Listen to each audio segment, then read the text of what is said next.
uma grande alegria estar com vocês aqui. Para quem não me conhece, eu me chamo Padre José Eduardo. Eu sou sacerdote da Diocese de Osasco, em São Paulo. Sou pároco da Igreja São Domingos em Osasco. E tenho uma grande felicidade de poder estar aqui com vocês, compartilhando um pouquinho da Palavra de Deus como luz para iluminar o casamento de vocês. Ontem nós, na Santa Missa, já meditávamos sobre a necessidade de uma mudança de perspectiva à luz da Palavra.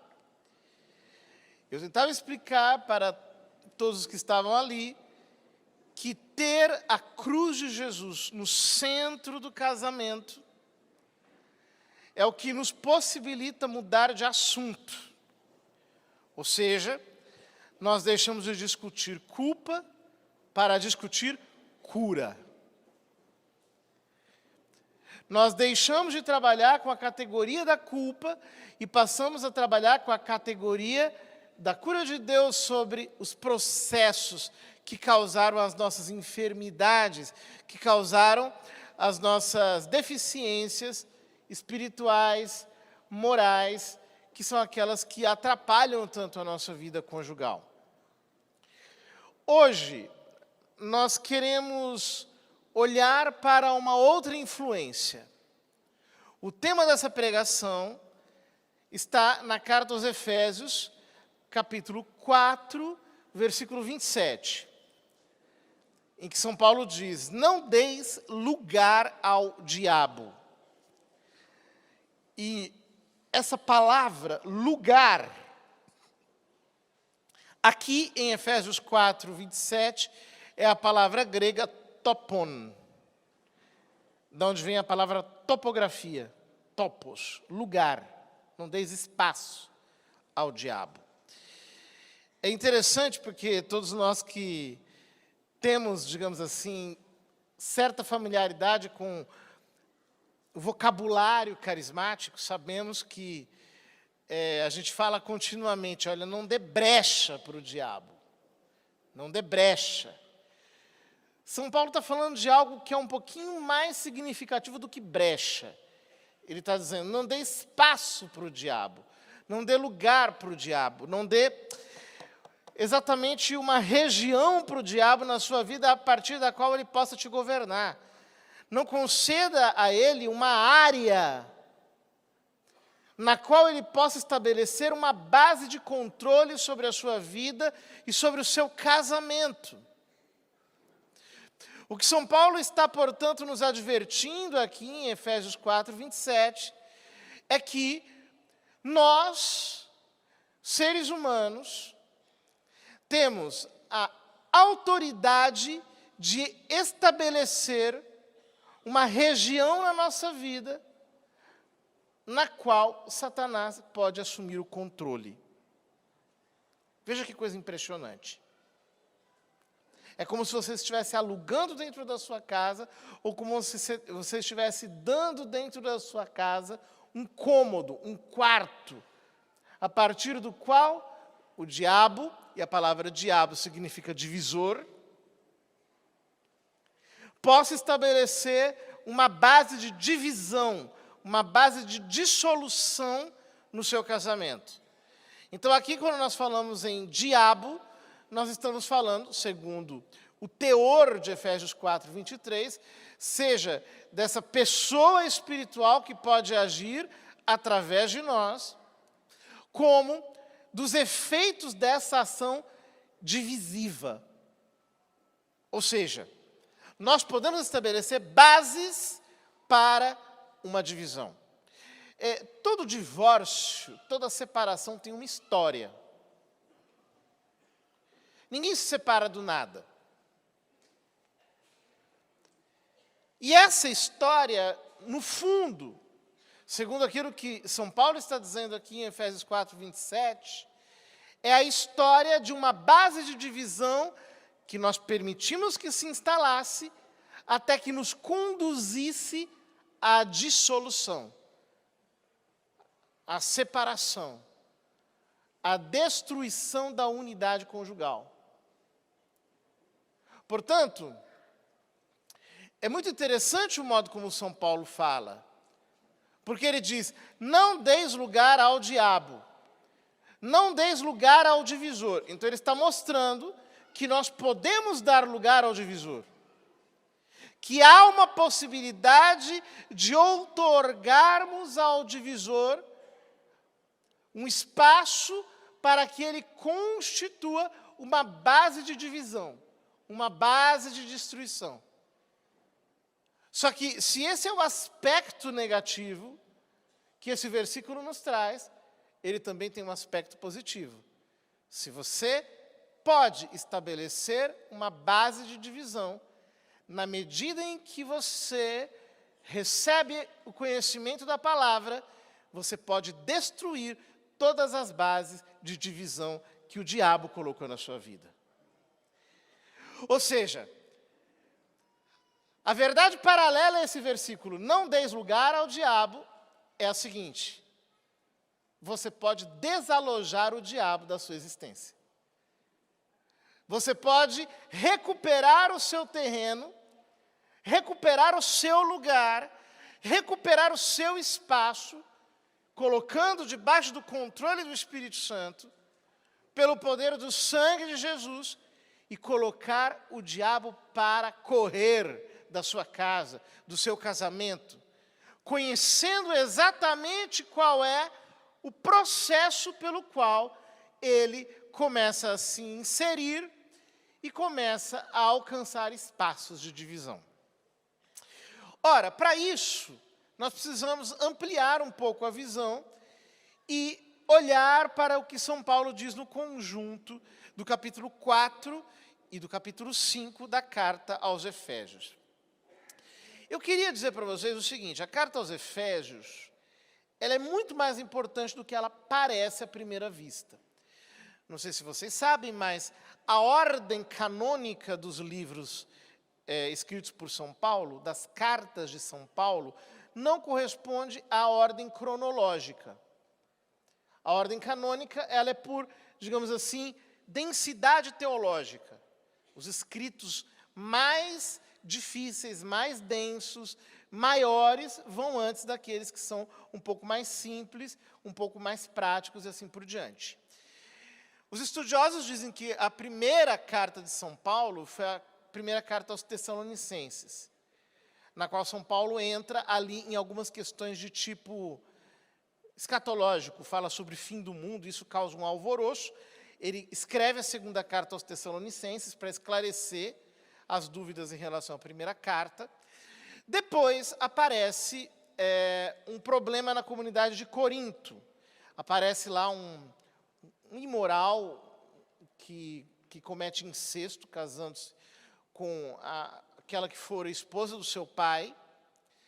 Então ele escreve uma carta para resolver esta e outras questões de desordem na comunidade de Corinto.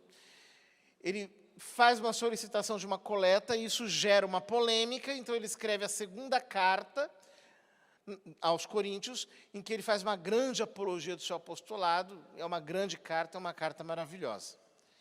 Depois, quando aparecem na comunidade da Galícia alguns judaizantes que querem introduzir costumes judeus naquela comunidade que era de origem pagã, São Paulo escreve uma pequena carta corrigindo aqueles erros, mas numa perspectiva teológica, mostrando como o que nos salva é a cruz de Cristo e não a prática da religião judaica. Então ele escreve uma outra carta, que é a carta aos Romanos, que é uma carta um pouco mais densa. É como se ele explicasse de um jeito mais profundo aquilo que está na carta aos Gálatas. Ele desenvolvesse um pouco melhor aquilo que está na carta aos Gálatas. De fato, a carta aos Romanos é um negócio extraordinário. E depois disso, São Paulo é preso, então vem os escritos da prisão, dentre os quais está a carta aos Efésios. A carta aos Efésios ela é uma espécie de Monte Everest dentro dos escritos de São Paulo. Ela é realmente muito profunda. São Paulo mostra a sua visão sobre Jesus Cristo, sobre a divindade de Jesus Cristo, sobre a nossa união com Jesus Cristo pela fé. Se nós pegarmos, por exemplo, logo no capítulo 1, ele começa com um hino maravilhoso acerca da redenção de Jesus Cristo.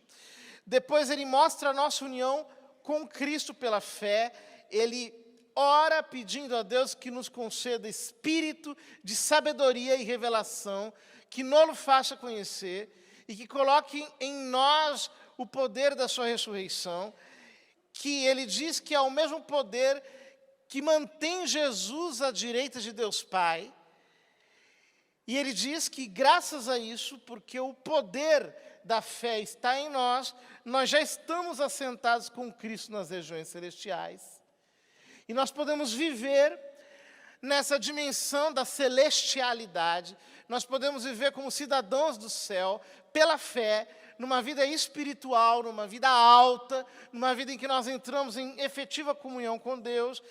Então ele mostra que essa salvação não é apenas para os judeus, mas pela fé, ela se estende a todos os povos, aos pagãos, porque é por graça que nós somos salvos.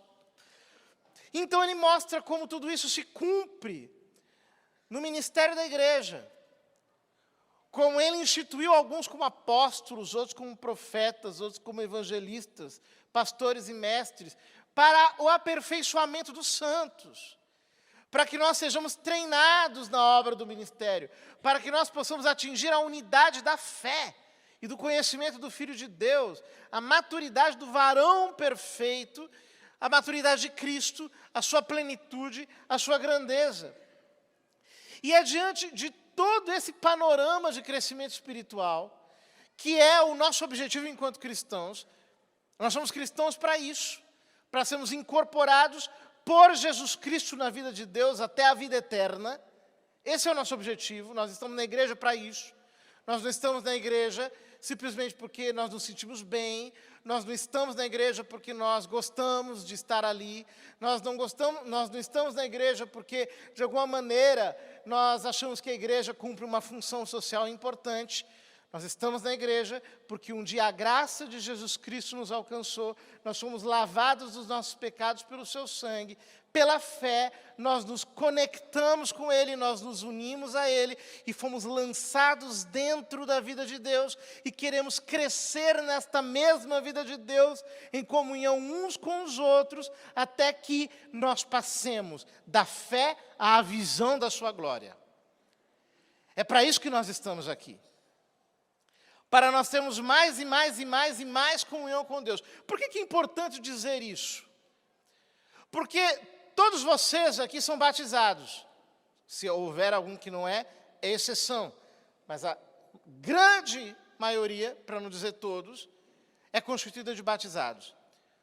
Ou seja, você não se casou com essa pessoa simplesmente porque você gostava dela, ou simplesmente porque você teve uma sintonia, teve química, teve uma união humana com ela. Você se casou com essa pessoa, porque essa pessoa um dia foi posta por Deus no seu caminho, você entendeu que ela era a melhor pessoa, a mais adequada para te acompanhar nesse trajeto que vai te conduzir para a vida eterna.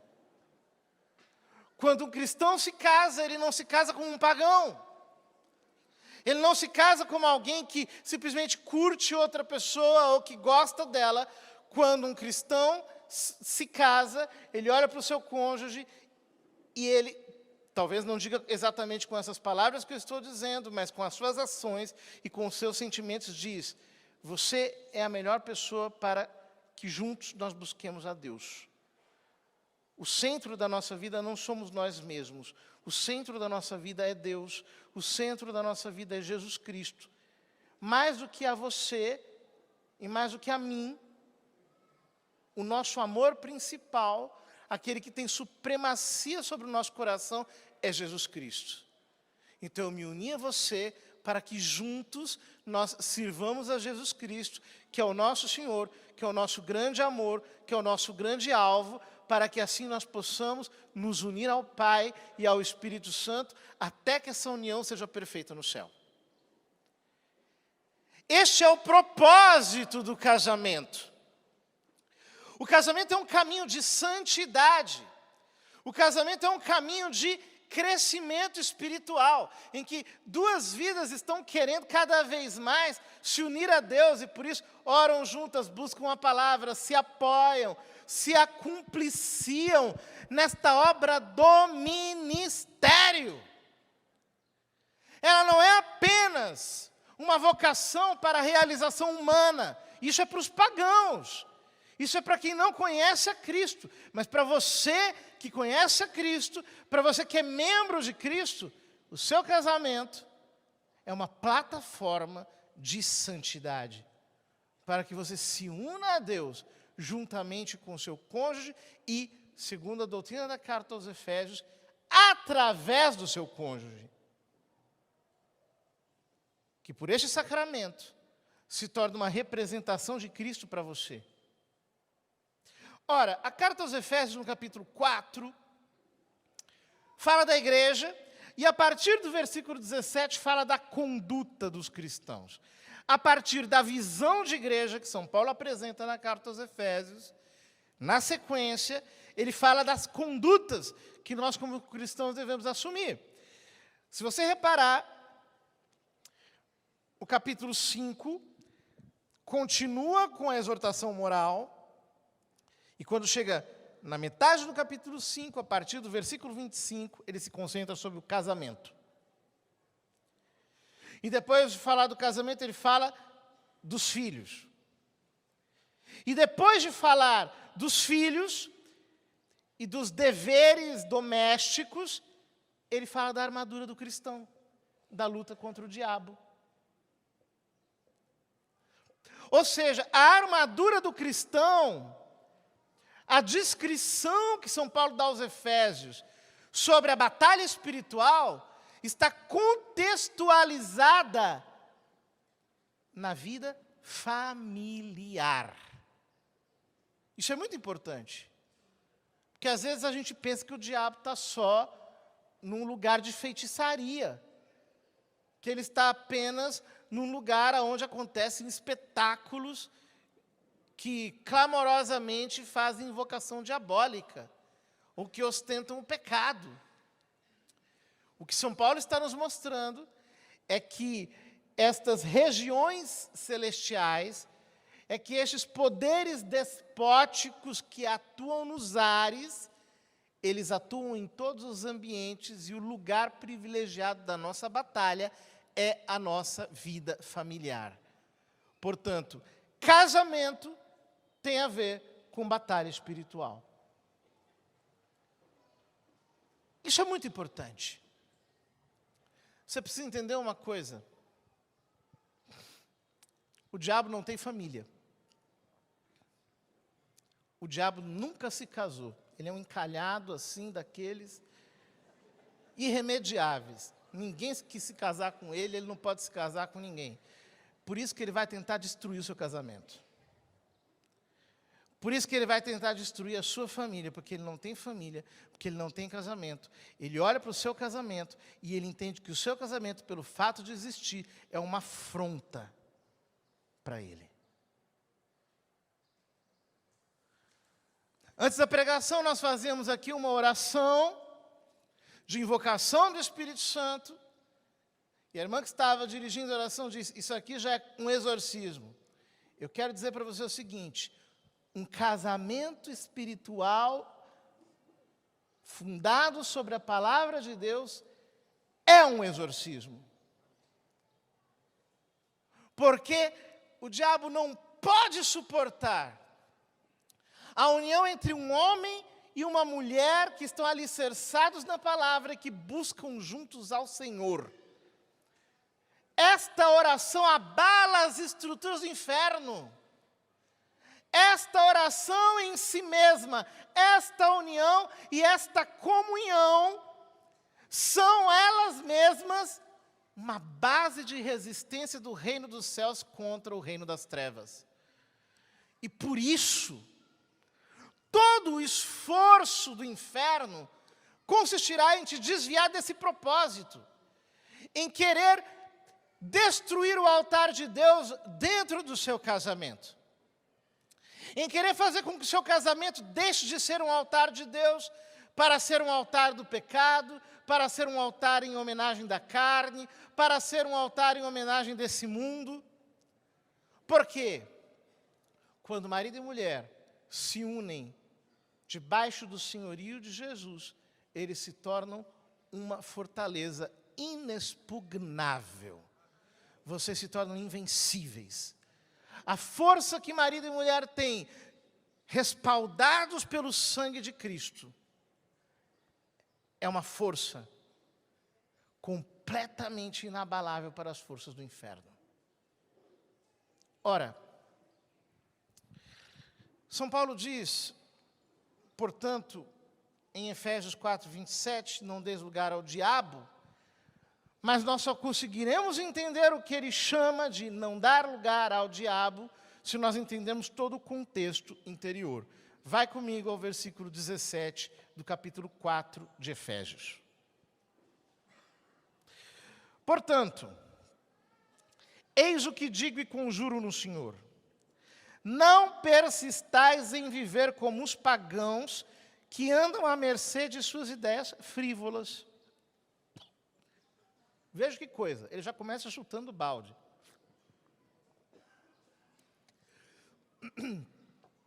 Não persistais, não teimem em viver como os pagãos que andam à mercê de suas ideias frívolas. Veja bem, o que é um casamento pagão? O casamento pagão é um casamento em que os dois se curtem, em que os dois fazem tudo que agrada o outro, que os dois se bajulam, em que os dois confirmam sempre as suas expectativas, em que os dois sempre estão dando todo tipo de liberdade um para o outro, em que rola uma compreensão desmedida. O que é o casamento cristão? O casamento cristão é quando ambos vivem focados em Jesus Cristo. Ideias frívolas. Nós temos ideias frívolas sobre o casamento, queridos. Ideias que penetraram, inclusive, na igreja. Eu vejo muitos grupos de casais que, na verdade, são excelentes grupos de churrasco, mas que não têm edificação nenhuma no Espírito Santo. Aquilo é apenas ocasião para viverem obras da carne, distrações, amizades humanas e um jeito de encarar o casamento como se o casamento fosse apenas uma brincadeira, como se fosse apenas uma coisa para nos tornar humanamente realizados. Não. O casamento é um modo de servir a Deus. Entenda isso.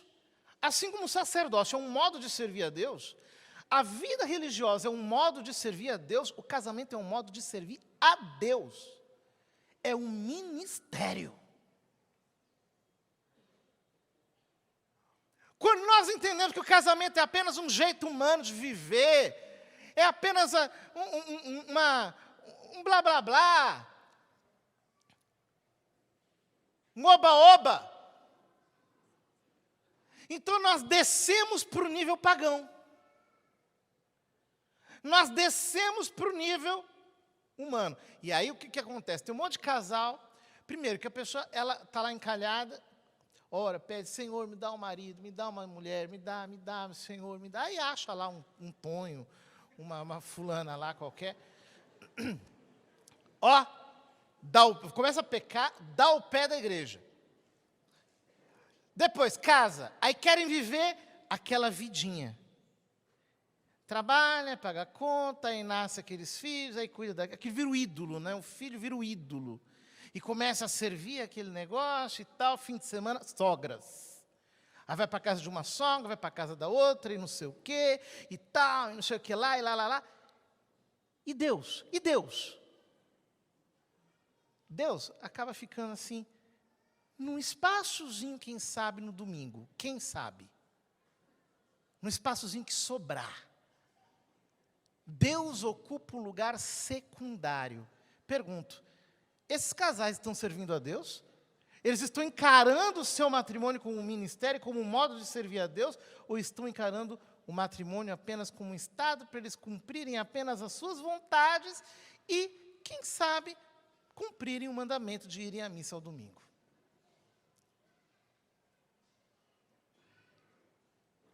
O matrimônio é um modo de servir a Deus. Quando dois cristãos se casam, quando eles formam um casal, eles se consagram para o serviço divino. Mas, ele diz, tem um entendimento obscurecido. Sua ignorância e o endurecimento de seu coração mantêm-nos afastados da vida de Deus. Indolentes, entregaram-se à dissolução, à prática apaixonada de toda espécie de impureza. Ele está contrastando os cristãos com os pagãos. Ele está mostrando como ele diz na segunda carta aos Coríntios, o Deus deste mundo cegou o entendimento dos incrédulos. E, portanto, eles vivem apenas abandonados às suas paixões. E ele diz aqui, a prática apaixonada de toda espécie de impureza. Há um texto, na carta aos Hebreus, Hebreus capítulo 13, lá no finzinho da carta. Hebreus 13,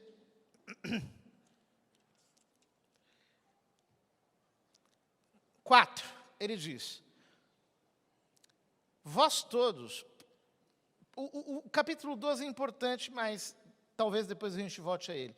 Vós todos, considerai o matrimônio com respeito e conservai o leito conjugal imaculado, porque Deus julgará os impuros e os adúlteros. Impuros e adúlteros. Por que ele utiliza essa expressão? Impuros, de um lado, e adúlteros, de outro. Por quê? Porque adultério é uma impureza que se comete fora e contra o casamento. Mas a impureza a qual ele se refere antes é aquela que se comete dentro do casamento. O que nós temos visto hoje em dia? Nós temos visto que muitas vezes os casais têm colocado o sexo como o seu Deus no lugar de Jesus Cristo. Parece que o foco está em ser um casal realizado sexualmente. O sexo é bom. Ele foi criado por Deus. Mas, queridos, nunca se esqueçam que o Senhor de suas vidas tem um nome, Ele é Jesus Cristo. Que não adianta nada você ser bom de cama e ruim de altar. Não adianta nada você ser uma pessoa que sabe a arte sexual, mas não sabe a arte da oração. Porque qualquer pagão pode ser muito bem realizado sexualmente. Mas quando o Senhor te vê chegando no céu, Ele vai perguntar como é que você foi realizado espiritualmente. Como é que você desenvolveu a sua vida espiritual. Note que para um casal, o sexo é um momento de comunhão, no qual eles estão estabelecendo uma comunhão com Deus. Por isso, São Paulo diz que nós temos que conservar o leito conjugal puro, sem mancha, imaculado, como um altar. Agora vejam bem, se você tem que olhar para o seu cônjuge e enxergar nele a imagem de Deus, como é que você vai fazer isso se a sua mente está pervertida por imagens pornográficas, as quais você quer projetar na relação com o seu cônjuge? Você entende que é impossível você conseguir isso? Porque você, ao olhar para o seu cônjuge, você o está enxergando sob a lente de imagens pornográficas com as quais você encheu a sua mente. Imagens com as quais você quer se adequar para imitar a performance. Esses dias um jovem que ia se casar, que vai se casar, ele me perguntou assim: padre, eu não sou muito experiente nessas coisas, a gente pratica castidade. Um amigo me aconselhou que eu deveria comprar um livro com posições para poder aprender a ter relação com a esposa. Eu disse para ele: armadilha, não faça uma coisa dessas. Porque ao você querer imitar uma posição, uma performance de outro, você está carregando aquelas imagens dentro do seu coração e as está utilizando como uma lente. Você não vai mais conseguir enxergar a sua esposa. Você vai enxergá-la através da adulteração, da dissolução, da separação que te causa uma imagem na mente. Quando um casal vai se encontrar para os momentos de intimidade, a vontade de Deus é que não haja nada entre eles. Nenhum tipo de barreira, nenhum tipo de obstáculo, nenhum tipo de lente que os faça se enxergar. Portanto, seja puro. Puro significa sem mistura. Não misture nada na sua vida íntima. Não coloque outros elementos. Não queira virar uma geração que se neurotiza, que se preocupa exageradamente em reproduzir um determinado tipo de comportamento, porque o teu objetivo naquele momento não é outro, senão amar o seu cônjuge com todo o seu coração, com uma entrega absoluta. Casais católicos, parem com impurezas. Deus os chama a santidade. Não sejam levianos com as coisas de Deus. Tratem a intimidade conjugal como o que ela é, uma coisa pura. Como um culto feito ao Senhor. Não sejam pessoas que, pelo modo de proceder, acabam fazendo com que aquilo se esvazie em todo tipo de degeneração. Repare uma coisa, antigamente para adulterar, a pessoa precisava sair de casa. Hoje em dia se adultera pelo telefone, pelo WhatsApp. Satanás tem destruído muitos casamentos através do adultério virtual.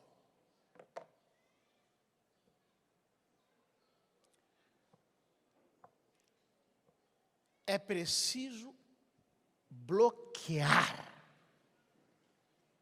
aquelas pessoas que chegam com conversa mole para você. Ah, mas eu quero ver onde vai dar. Essa curiosidade vai te levar para onde você não deve ir. Corte. Ah, mas no grupo do trabalho enviam 500 mil coisas. Tire o download automático. Tire, não veja. Não se misture com essas coisas. Veja, teu casamento é a coisa mais preciosa que você tem. Você precisa protegê-lo dos assédios, dos perigos que nos rondam. Isso não é exagero, isso é zelo. É preciso ter zelo com aquilo que Deus nos deu.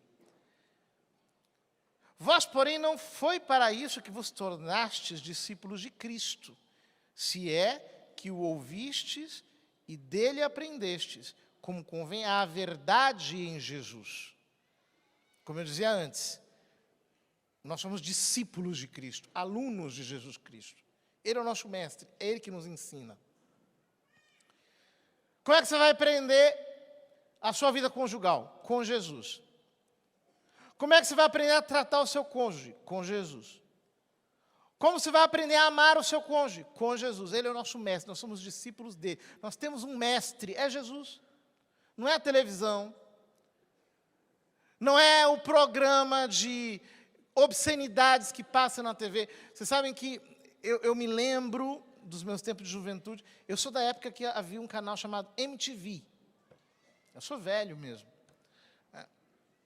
E naquele canal havia uns programas que era isso. Era uma pessoa ali, sentada, doutrinando a galera, na base do liberalismo sexual desenfreado. Doutrinando, doutrinando, doutrinando. Você tem um mestre, é Jesus, não é a televisão. Não são esses aconselhadores que fracassaram na sua vida íntima. Que são pessoas que já passaram por não sei quantas experiências e que nunca chegaram ao equilíbrio. Não, é Jesus. Renunciai à vida passada, despojai-vos do homem velho, corrompido pelas concupiscências enganadoras, pelos desejos enganadores. Desejo enganador é todo tipo de desejo que defrauda. Então, por exemplo,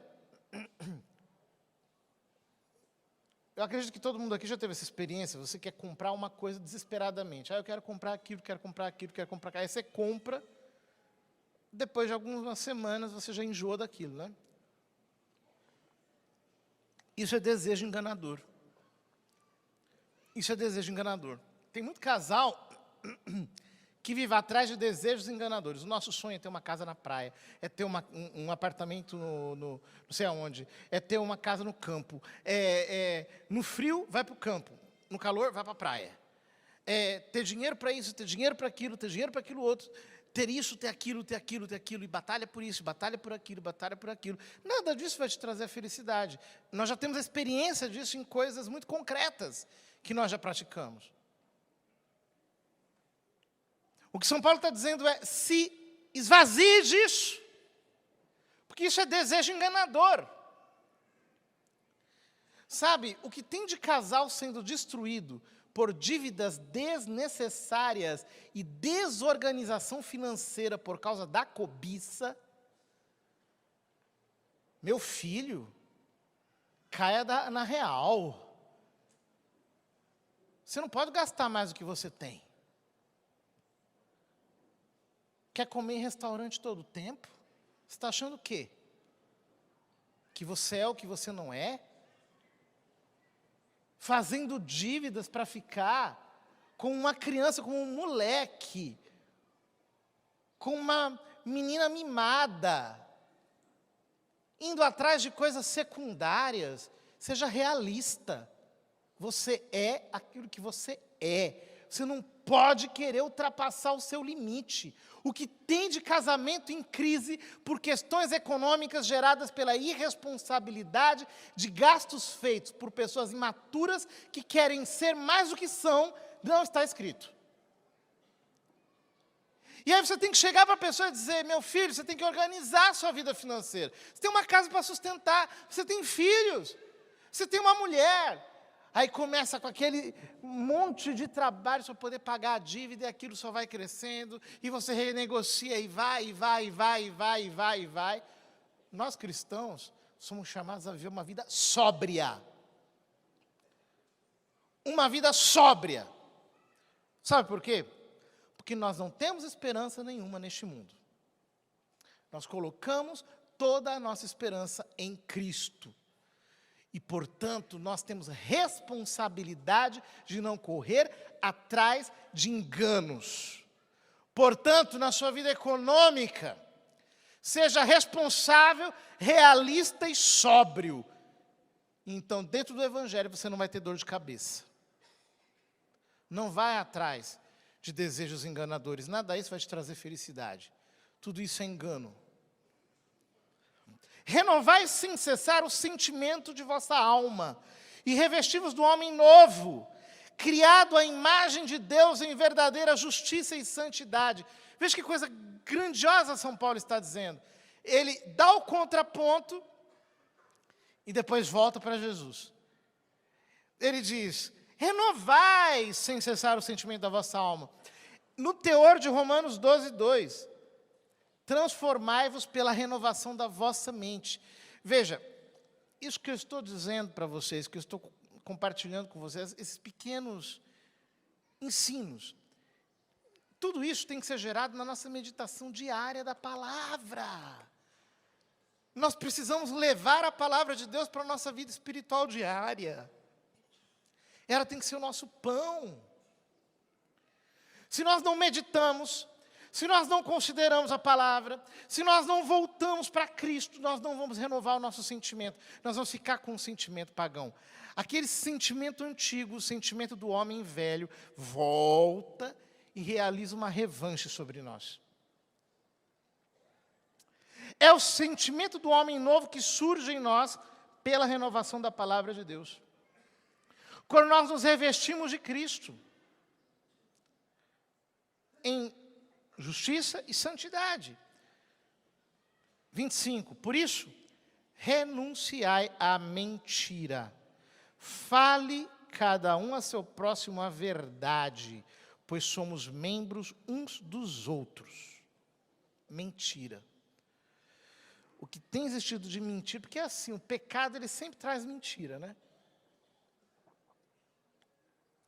Para você se proteger na sua posição de pecado, você mente. Você finge.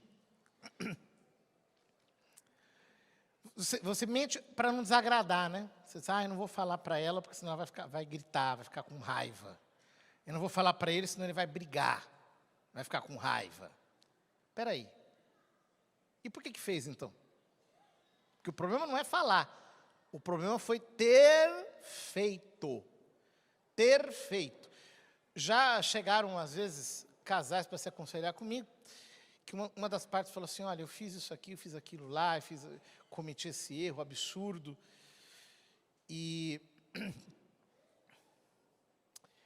agora eu não posso falar, porque se eu falar vai acontecer o que não deve. Pois é, a mentira tem perna curta, a gente nunca deve fazer aquilo que desagrada aos olhos do Senhor, porque nós não merecemos isso. Veja, se você precisa mentir para o seu cônjuge, escuta o que eu estou falando.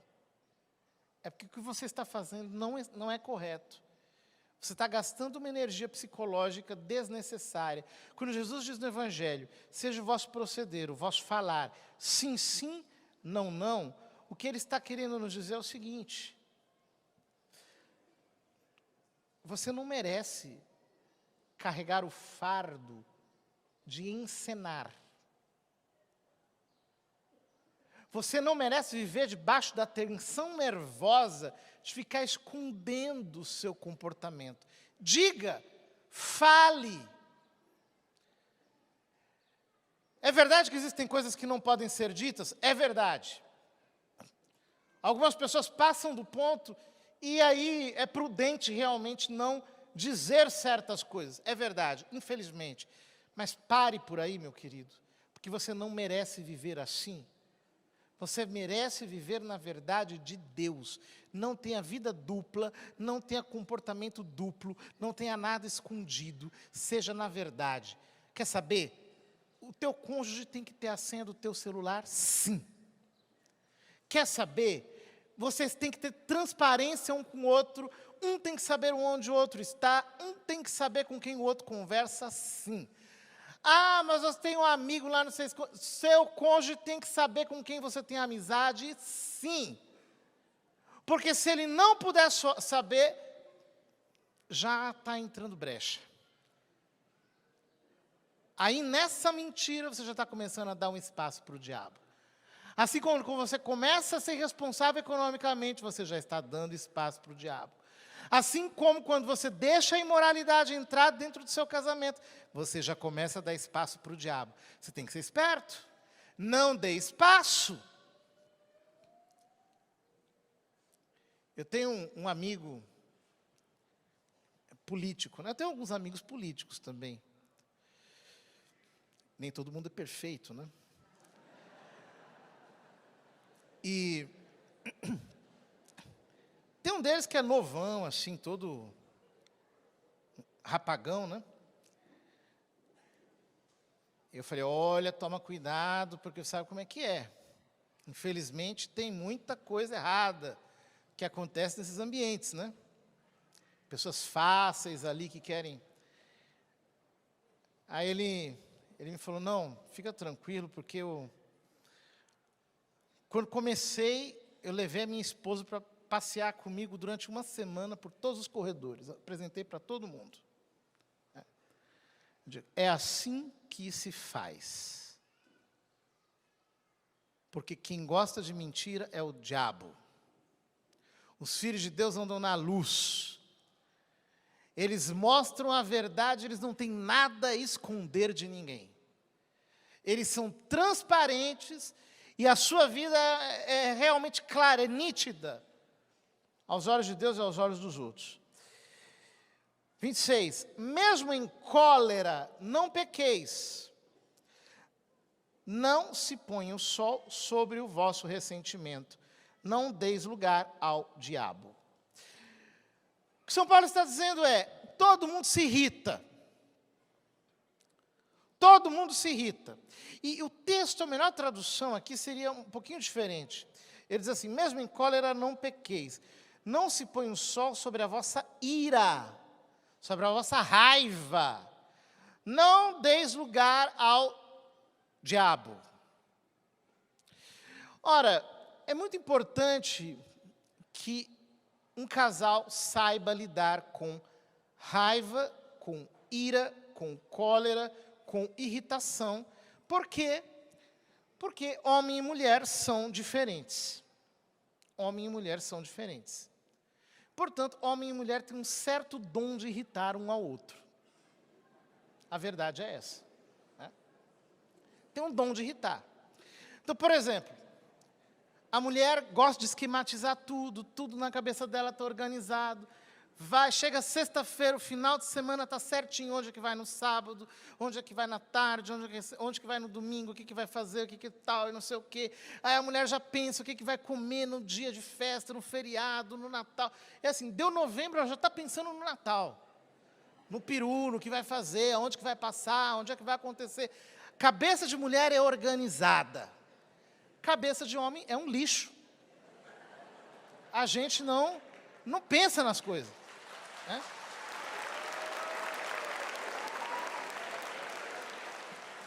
Com raras e honrosas exceções. Raras e honrosas exceções.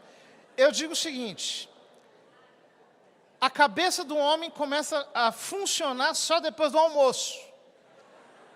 Até a hora do almoço é ali, é na lentidão. É um negócio muito devagar, não vai. Com raras e honrosas exceções. A mulher não, ela já acorda no 120, falando, querendo conversar. Né? O homem não gosta de falar de manhã, não. Difícil. Né? Precisa de um tempo, assim, parado. Né? Eu digo, o download da alma para o corpo do homem é muito lento. Demora para acontecer. São nessas pequenas coisas, nessas pequenas diferenças, que nós nos irritamos. Que homem e mulher se irritam. Aliás, deixa eu fazer uma propaganda. Desse ponto de vista, o celibato é uma coisa abençoada. Abençoada. Porque esse tipo de irritação a gente não tem. Às vezes o pessoal fala assim, o senhor não se sente sozinho? Eu digo, graças a Deus, eu me sinto muito bem sozinho. Fico feliz. Né? Aquele silêncio, eu posso ler, estudar, trabalhar, etc. Né? Muita falação, é difícil. Só que é o seguinte, você se casou, agora aguente, entendeu? Você casou, de vez em quando vem algum homem e fala assim, ai, padre, minha mulher fala demais. Eu digo, azar o seu. Você se casou, agora aguente. É assim. Homem e mulher se santificam nessa base. Nessa base. Ora, então, irritação, meu querido, vai ser uma coisa natural, normal, você vai ter que aprender a lidar com ela. Uma pessoa imatura emocionalmente não sabe lidar com irritação. Então ela transforma a irritação em revolta. Ela começa a protestar, ela bate as coisas, ela xinga, ela joga coisa no chão. É criança, é criança. É pessoa imatura. ela quer brigar, ela se torna indomável. Indomável. Entenda uma coisa, no matrimônio não pode haver uma parte indomável. Se você é indomável, se você quer sempre vencer, se você quer sempre ter razão, se você quer sempre humilhar, se você quer sempre vencer as discussões, você está errado. No casamento não pode haver uma parte indomável. Os dois têm que ser domáveis, extremamente domáveis. E precisam aprender a lidar com irritação. Por quê? Quando você perde o controle sobre as suas emoções, o diabo assume o controle da tua língua. É isso que acontece. Quando você perde o controle das tuas emoções, o diabo assume o controle da sua língua. Então você começa a falar como um louco, como um insensato. Começa a dizer aquilo que você não deve. Aí, existe uma doutrina. O diabo, ele costura bem as coisas, né? O pessoal diz assim, na hora da raiva é que se dizem grandes verdades. Doutrina de demônio isso daí. Na hora da raiva você está falando como um louco. Você está surtado. Você entregou a sua língua ao controle do maligno. É isso que acontece com você. Você está dando um terreno para o diabo. Conselho para os desequilibrados. Quem gosta de dar piti dentro de casa, quem gosta de fazer cara feia, quem gosta de fazer pirraça, quem gosta de fazer birra, cresça, meu filho, vire adulto. Porque você está se comportando com um molequinho, com uma menina mimada. Vire adulto. Sabe por que a gente não casa com criança? Porque criança não está pronta para casar. O problema é que as pessoas estão deixando para deixar de ser criança aos 50 anos de idade hoje em dia. Esse é o problema.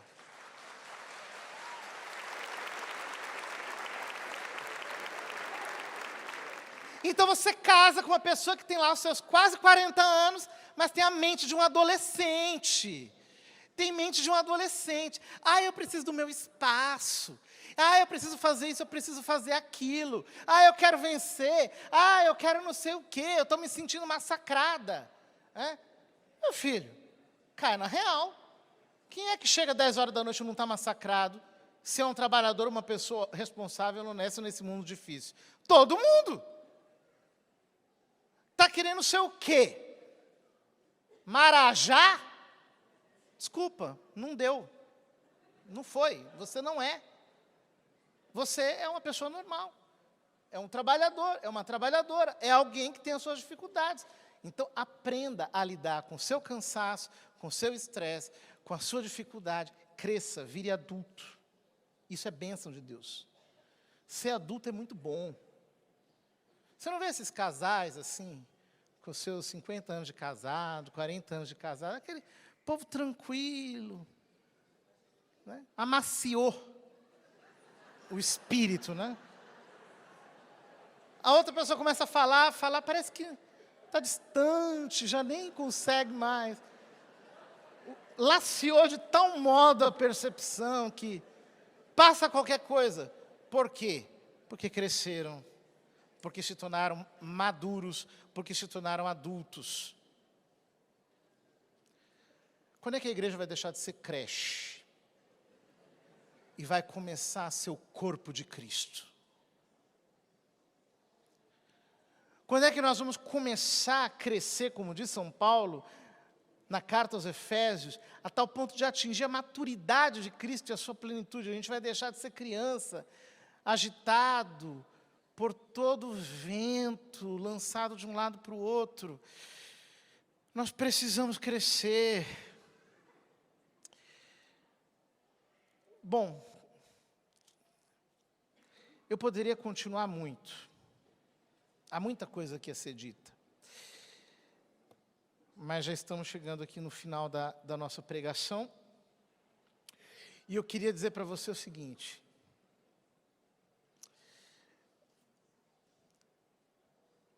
O diabo não age apenas através da feitiçaria da idolatria, desses pecados clamorosos. Ele age através dos espaços que nós damos para Ele.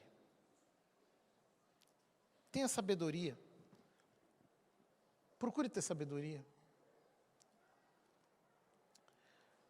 Na carta aos Hebreus, no capítulo 12, versículo 15, o autor diz que nós não devemos ter raízes de amargura. Essa é a expressão que ele utiliza no texto grego. Raízes amargas.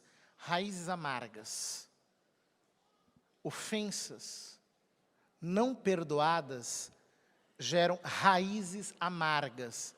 E raízes amargas amarguram um terreno no nosso coração, no qual o inimigo constrói uma base de divisão, de separação.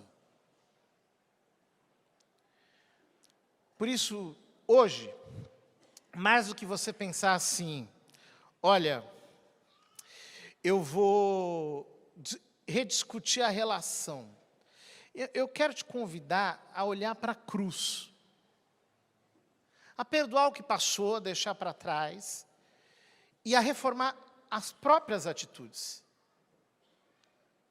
A assumir uma maturidade que o Senhor tem para nós, e que nos coloca numa posição de equilíbrio, de busca da face dEle. Porque o que o Senhor quer para nós é que a nossa casa, a nossa família, seja realmente um lugar espiritual. Que você e o seu cônjuge sejam parceiros de oração, parceiros de vida com Deus, parceiros de combate.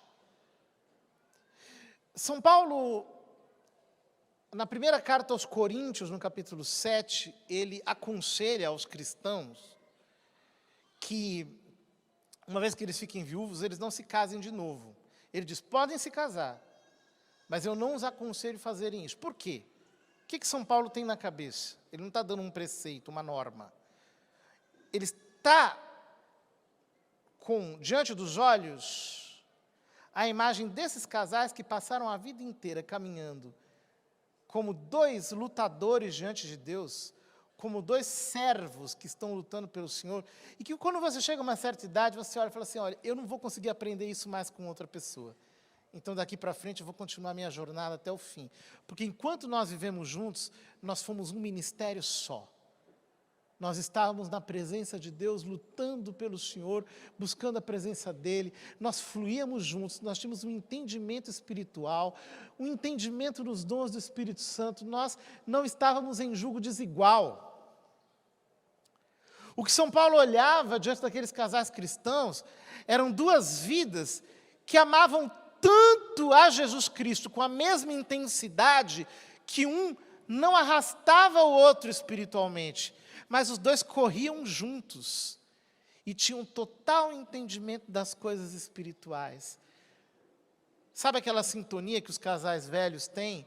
Que um já sabe o que o outro pensa, que um já adivinha, entre aspas, o que o outro pensa. Um casal que se santificou, na verdade, tem uma sintonia com o Senhor. Então, aquilo que Deus mostra para um, Deus confirma no coração do outro. Aquilo que o Espírito Santo coloca no coração do um, o outro verbaliza.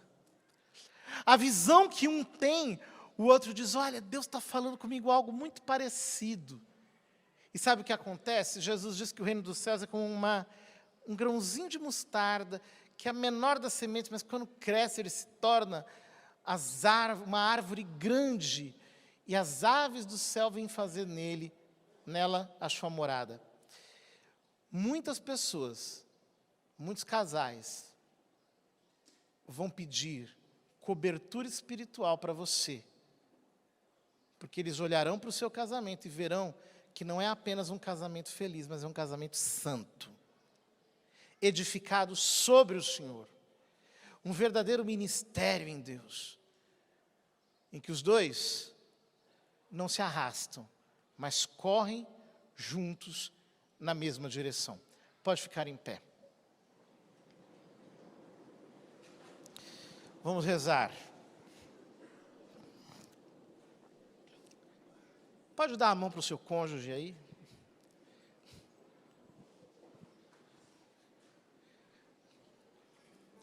Eu quero rezar por você. Pai, em nome de Jesus Cristo, eu quero te pedir que o Senhor traga renovação espiritual para o casamento de cada casal que está aqui nessa manhã e que nos está acompanhando pela televisão, pela rádio, pela internet. São tantas lutas, são tantas dificuldades, tanta insensatez que já saiu da nossa boca, tanta impaciência, tantos lugares que nós cedemos à ação do maligno. Mas hoje nós queremos desalojar definitivamente toda a presença espiritual maligna de dentro da nossa casa, de dentro do nosso casamento. Nós não queremos aderir a modas, a costumes. Nós queremos aderir à Tua palavra, à direção do Espírito Santo.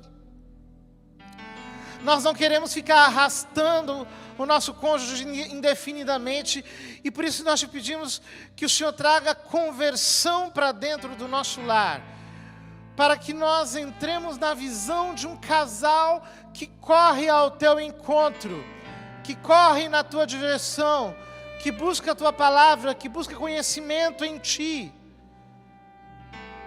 Pai, em nome de Jesus Cristo hoje, nós te pedimos, consagra cada casamento na verdade da Tua palavra. Tira-nos do espírito deste mundo, do modo frívolo de pensar desta geração. Hoje nós queremos ser inteiramente Teus. Repete comigo: Pai, eu te entrego, em nome de Jesus Cristo, o meu casamento. Eu te consagro, a minha aliança, minha casa, minha família, e toma autoridade para dizer, neste momento, que está desalojado todo espírito de impureza, todo espírito de ganância, todo espírito de ira, todo espírito de soberba, todo espírito maligno, de dentro da minha casa, de dentro do meu lar. Eu não quero mais gritarias. Não quero mais birras. Não quero mais ofensas. Eu te peço perdão. Porque nos tempos passados eu fiz isso. Eu fui assim. Mas eu quero nesta manhã assumir a posição de adulto, para levar o meu casamento com responsabilidade e integridade na Tua presença. Pai, envia sobre a minha casa o Teu Espírito de santidade. E faz com que o Teu Pentecostes venha sobre o meu lar. Concede à minha família